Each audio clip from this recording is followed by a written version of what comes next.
Bwana asifiwe clergy. Jina langu ni John Kagushia.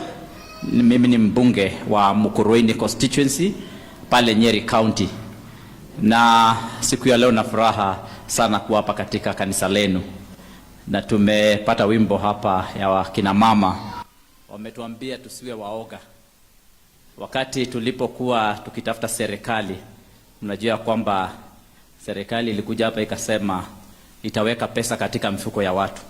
Si ndio hiyo? Lakini vile tunaona taxation ikiendelea, tunaona ni kama pesa inatolewa kwa mifuko ya watu. Sasa mimi kama mbunge na shangaa, inafaa kweli ninyamaze ama niongee? Tuliona pia tuliambiwa kwamba tutaunganishwa tukae pamoja.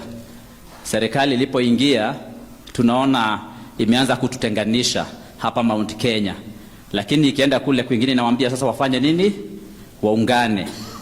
Mmeona last week kuna ule mama anaitwa Mulei.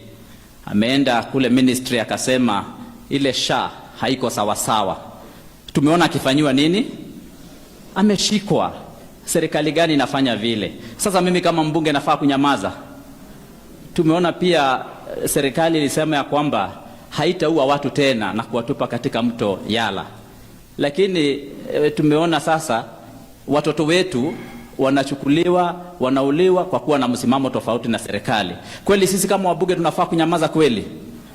Tunaona ya kwamba watu wamewekwa kitu kwa mdomo, ndio wanatafuna, ndio wanyamaze. Lakini sisi tumesema tunafuata Rigiji ambaye anasema ukweli. Na sisi tutasema ukweli na tutasimamia ukweli na hatutakuwa waoga. Mungu awabariki sana.